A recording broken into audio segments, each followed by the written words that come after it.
Hello everybody, Stuart from Riku here. Today I want to talk about the community showcase, how it works, what it is, and how you can get the most out of it. As we move towards a new phase of Riku, which will be version 2, we'll be putting more of an emphasis on the community showcase and the prompts which are within it. So with Riku, obviously what we're trying to build is a place where you can play with all of the best large language models and be able to build and experiment your own prompts. But sometimes it can be useful to use someone else's prompts that they might have shared in the community showcase to get a head start on the prompts that you want to build yourself.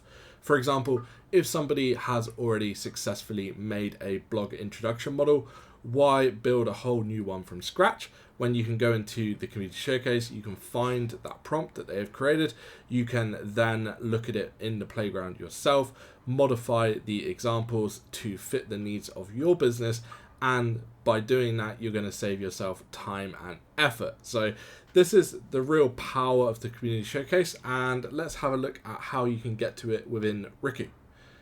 So we are in Riku here, we're in the Riku dashboard, and if we want to go to the playground, obviously we just click go to playground, and if we want to see the community showcase, we hit the community showcase button. In the community showcase, you can search by all the different technologies. So if I wanted everything with GPT-J, I would click that option and it would show all of those models. If I wanted to show everything, then I would just put that back to blank. And if I wanted to search by a specific name or a value, I can do that. So if I put blog, we are going to get all of the prompts that people have saved to do with blogs, and then we can look at editing these for our needs.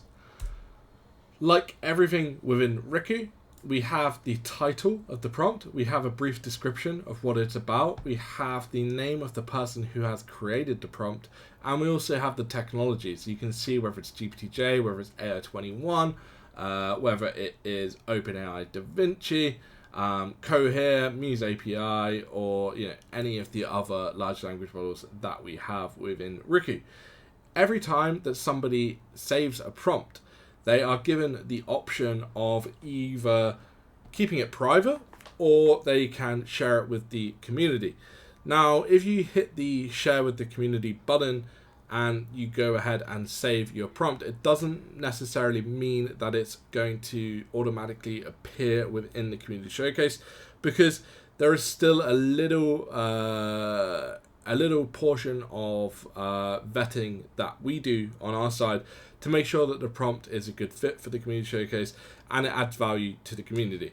Because if it's a prompt that isn't set out well, or if it's a prompt that is very, very similar to one which already exists with the same examples, then there's no point in clogging up the community showcase with another version of that.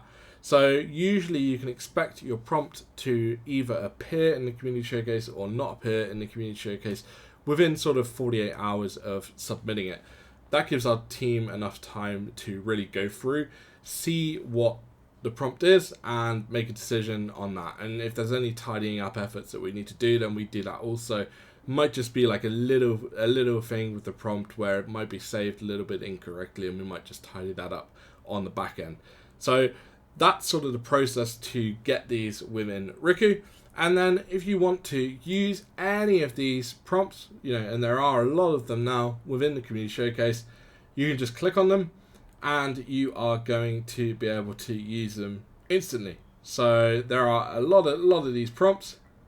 Let's just go for I saw a board game one, if I can find that again, board game concepts here by Kevin, and we can try it out now. So it's created with GPT-J. If I want to try it, we can hit two outputs, we can hit execute prompt, and we can see we get those two outputs for board game concepts. And if I want to take this prompt that Kevin has created, I might have no idea about board games, but I might want to create something very similar. So let's say I wanted to do like a video game concept, not board game concept. Then what I can do is I can hit this try prompt in playground button, and what's going to happen is it's going to load up everything for me. So I get all of the examples that Kevin has put into this prompt. I get the instruction at the top, and I get the temperature and the output tokens that Kevin has specified. And if I wanted to change this, then I could do that. I could come in and go, write the theme for a modern, I could put video game. And then I could come in, I could start modifying some of these examples and seeing how that affects the output. And I can hit generate if I want to try any of these. And then I could save it myself as a video game concept generator. So that is how you can save time with the Community Showcase. It's super useful for people who are new to prompt building and new to AI, just to get an idea and to look at the way that some people have created their prompt.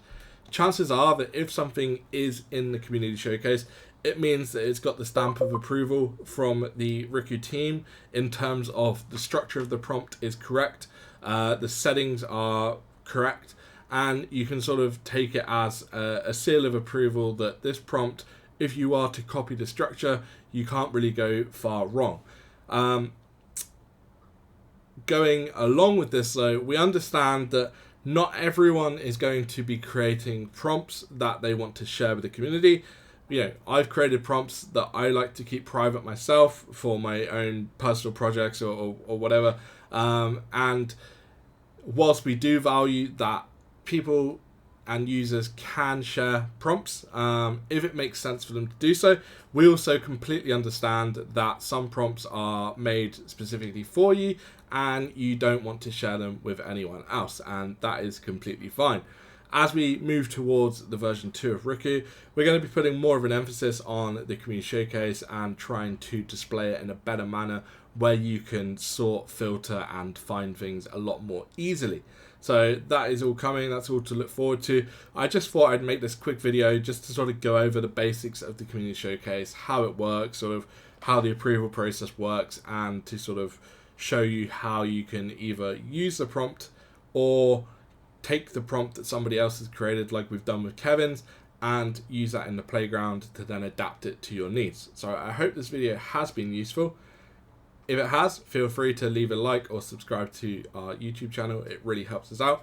And if you're interested in building with AI and all of the best large language models, consider signing up for Riku today at riku.ai. We'd love to have you on board and to help you with your prompt building journey as we continue to develop Riku into the platform that we want it to be. Thank you.